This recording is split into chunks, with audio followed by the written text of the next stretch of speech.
Merry Christmas. It's December 25th, 2020. It's been 55 days since another human being has been to my home. It's been 263 days since the last episode of Dan Spaceman. And in a few hours, I'm going to have Christmas with my family over Zoom. Things could be worse.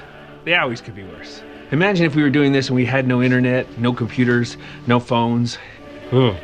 As a musician, I miss concerts, of course. I miss big outdoor ones, in fact. I miss crowds. I never thought I'd really feel that way, but I would love to be like sardined in at a giant festival in a crowd of sweaty people right now. And I'll be damned if 2020 ends without me putting out a great episode of Dan Space Fan. So today, Christmas morning, not only do we have a wonderful musician and singer who I adore, but we also have a man who knows everything about computers and a little bit about giant rock concert crowds. Merry Christmas.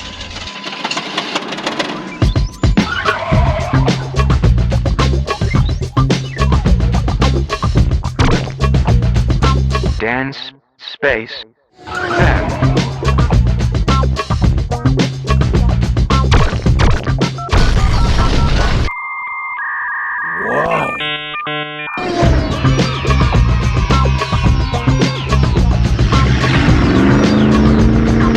Dance, space, fan.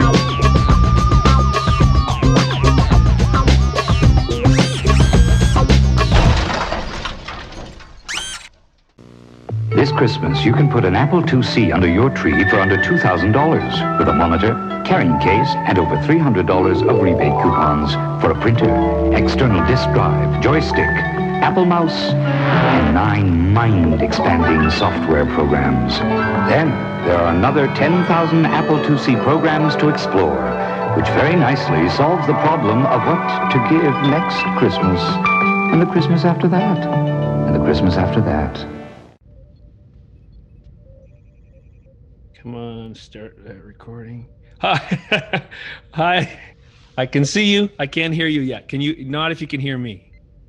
Here, you can hear me now. I unmuted. I can hear you now. Yes, I hear you. I hear you. My Zoom props here. This is great. Ladies and gentlemen, it is with great joy and some disbelief that I introduce to you on the show today, co-founder of Apple and the man that invented the personal computer, Mr. Steve Wozniak. How are you, sir? Oh, hi. Good to see you, Dan. Doing well. It's a good day here in California. It's cold up here. You're lucky. This is great. The last time I saw you was at the Calgary Folk Festival, where you were there to see our mutual friend, Steve Poltz. And that was a great time. Well, actually, we drove up and we took, a few days driving with all of our dogs and everything. And we went through Lake Louise, where we had a hotel for the night. But we found out, we spotted that Steve Poltz was playing at the Calgary Folk Festival. And we love such music events. So we just headed on out to Calgary first, went to the festival, and then we drove back to our hotel at Lake Louise. Oh, it was a great festival, and it was really fun to meet you that day. And I guess that's how this came about, because you saw my episode of my show with Poltz on it, and now here we are. So, yeah, I really felt like, oh my gosh, it'd be great if we could hit some other Canadian folk festivals that are all around that time, but they didn't quite match our schedule. Yeah, we just came randomly. I don't know if this is so much a question as just a thought. As I was leading up to talking to you today, I've been thinking, here we are. The world is in a global pandemic, and what do we all want more than anything? We want to see our loved ones, and we want to somehow feel connected. And now we simply can do this with our personal computers, which you invented. And to me, that's such a wild thought. Like the whole world, we are in your debt, sir. Like it's a lot of amazing things had to happen, even past my time, but. Who was to know how far Moore's Law would go, and things would get bigger and faster and better, and that eventually we'd have an internet, and eventually we'd have cell phones, and eventually we'd have bandwidth for video like this and audio. So, a lot of that was unpredictable. When we started Apple, the cost to hold a song in memory was about $1 million. Did we ever imagine you'd have a little device with 1,000 songs on it in your hand? No, but you don't really know when Moore's Law is going to taper out and reach its endpoint, and things will stop getting better and better. Wow. Well, all I can think about is how, when you were soldering circuit boards in your garage in the 70s, how if you knew that your invention would be helping so many people today during the pandemic. So it's really cool. And I thank you for that. Lucky, because what if this pandemic had come 20 years ago even? We really wouldn't have had the options we have today to work remotely and all. On this show, I like to just, do fun stuff, and it's a music show. So I'm very interested in your love of music. And so if I had a time machine, maybe, can you invent one of those? I wish, but my time machine would give you an extra few minutes a day or an extra hour a day. If I had one, I'd jump back to I think, was it 83 when you put on the US Festival?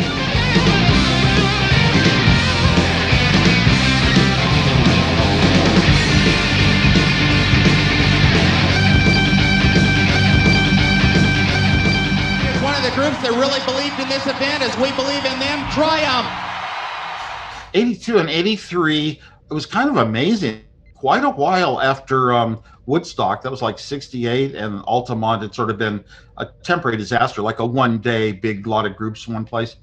And I don't know why. I just do a lot of things way out of the box, out of the way books are done. What people say, this is not how it's done. I just thought it'd be great to have a huge music festival, bringing a lot of people together. And I was envisioning the kind of music that's sort of more Americana now, and wanted to put up the funds to have a huge enough festival to have up to 1 million people present. Even 500,000 was really the logical goal. So it could be anywhere in the Western states was where I started. You got to get a venue, and that was really hard. We got a venue. We had to put so much money into grooming it into an amphitheater shape that could hold 500,000 people, and we had attendees from all 50 states. We had a great promotion plan, a great PR group that really came more from the mainstream than from rock and roll. I was not a rock and roll promoter. I was not a music promoter.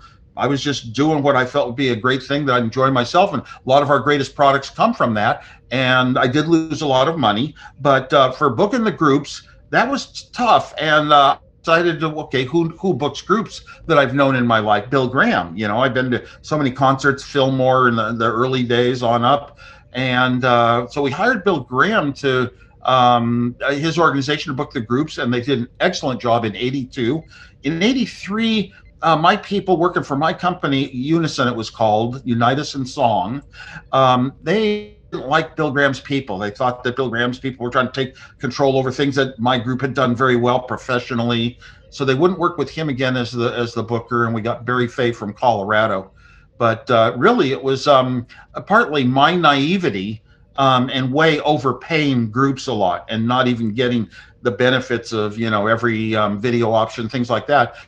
Just, my poor negotiation in this business because I wasn't from this business. But the important thing to me was that the attendees have an incredible thing they'll never forget, that they will enjoy, that things will work. When it's how many porta potties should you have? I said, whatever the number is twice as many. Just want to make sure it's a good event that people go home and remember happily. How many people were there attended? The largest that we had was the press reports were 400,000, but I'm going to say that it was more like 275,000, something like in that range. Yeah. From a lot of counts we had of ticket stubs and even the second year. The first year, the press reported a lot more people being there than we had sold tickets. So a Big 8 accounting firm told us we're sneaking in. And the second year, we didn't have people sneaking in. We had ticket counts that were counted, ticket sales that were counted, turnstiles. You went through a turnstile and it flipped when you walked in. And we had aerial photography. So our numbers matched the second year, and it turned out the Big 8 accounting firm was really wrong and caused me to lose another huge amount of money. Well, besides, but I still, hey, that's a risk. I did not set this thing up to be a party where I would lose money and pay for it. It was hopefully to be profitable by being so good. But it set the tone. It was 3-day concert, kind of like slightly different types of music each day rather than per stage. We had multiple stages, and it sort of set the tone for there was a market. People would come and like to be mesmerized by the music such days. We didn't have the formula to make money, which largely involved a lot of, fixed facilities, reuse. There were a lot of different things than we did. But I'll tell you one thing, before that concert in 83, we had a heavy metal day. Bill Graham's people, including his chief attorney, Nick Klanos, called on the phone. This is like 2 days before the concert. Said you should cancel it. Maybe it was a week before, or 2 weeks before. You should cancel this. This is going to be a horrendous, terrible day. The sort of people that come to this heavy metal thing are going to ruin it. It's going to be the strongest heavy metal concert of all time. And well, I sat there. I can't just shut it down and turn it off. I've got too many signed contracts.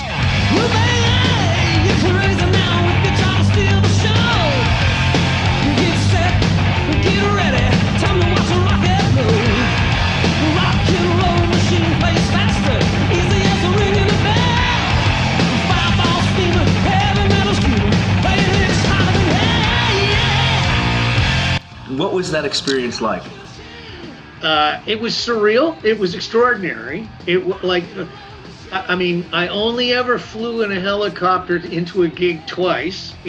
Once in northern Michigan, kind of the middle of Michigan in the summer, and then Memorial Day weekend, 1983, the US Festival. Tell me something about Triumph. They're great. They lay it on the line. They show you where it's at.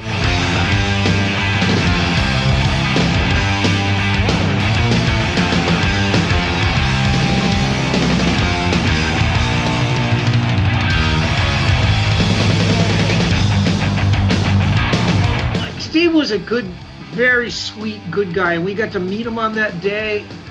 And how many times do you play for 250,000 people?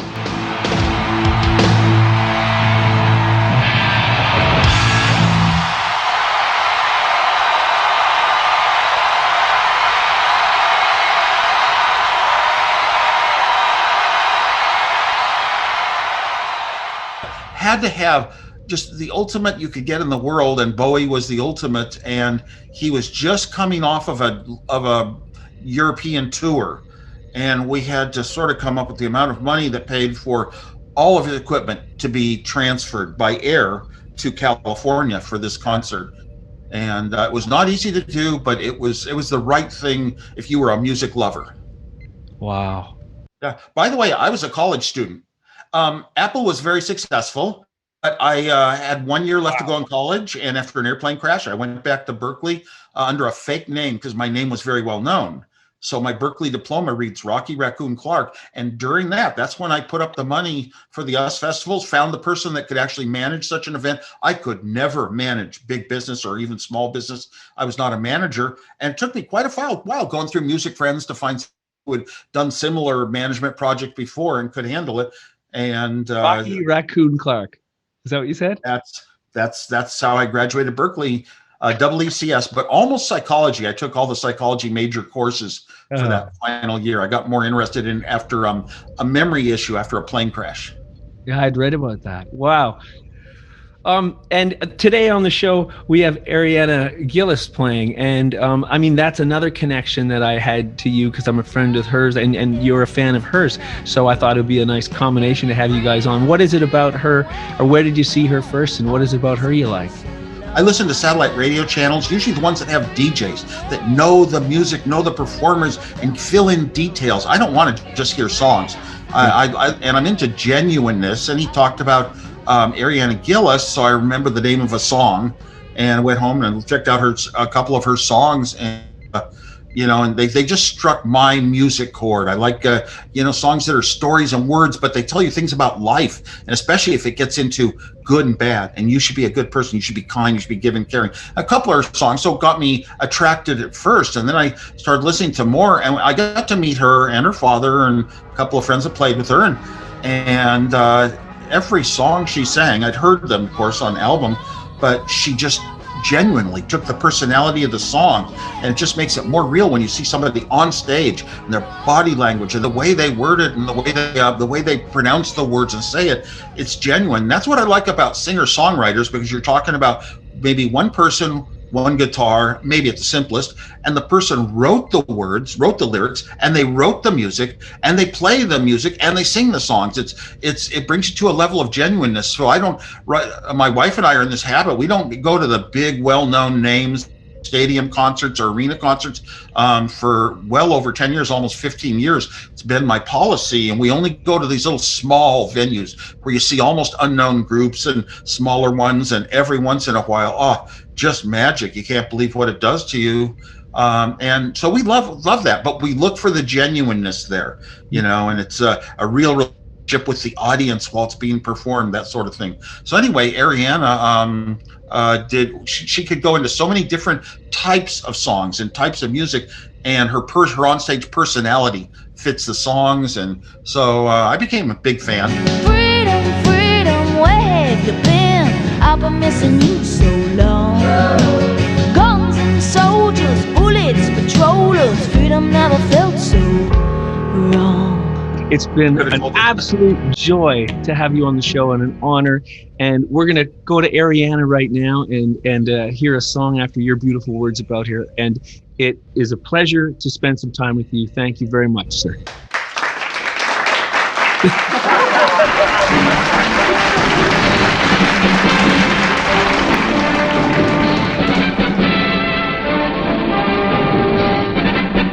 It's showtime, folks. Enjoy the show.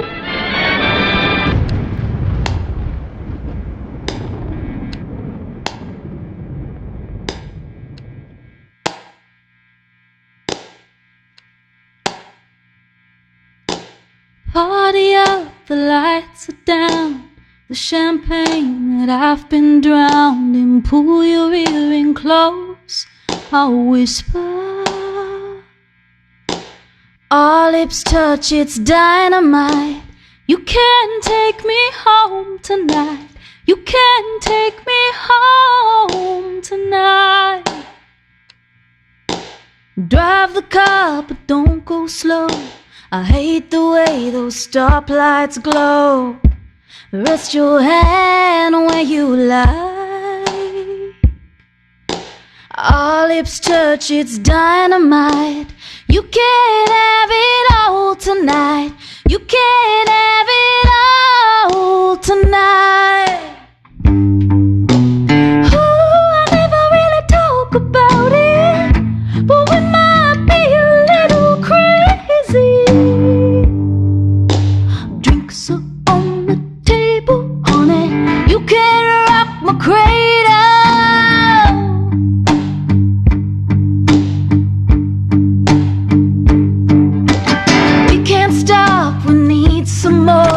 Stamp our wrist, go through the door. Better to keep going, because we're spinning. Our lips touch, it's dynamite. We can't have it all tonight. We can't have it all tonight. Nina knows the perfect place. We're driving there, feeling great. The highway is clear, it's wide open. I think a bit of fun's alright. We can't have it all tonight. We can't have it all tonight. Ooh, I never really talk about it, but we might be a little crazy. Drinks up on the table, honey. You can rock my cradle.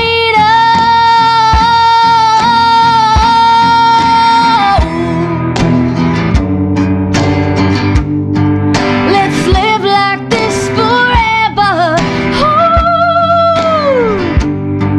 Let's live like this forever. Ooh. Let's live like this forever. Ooh. Let's live like this forever.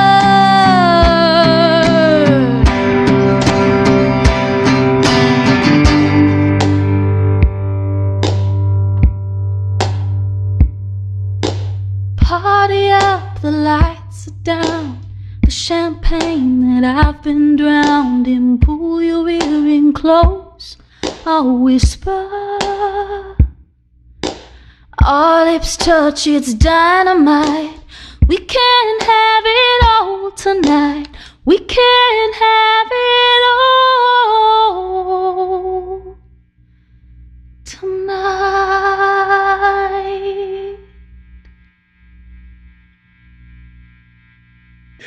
And if you're watching this, Merry Christmas. You just opened your presents. It's Christmas morning.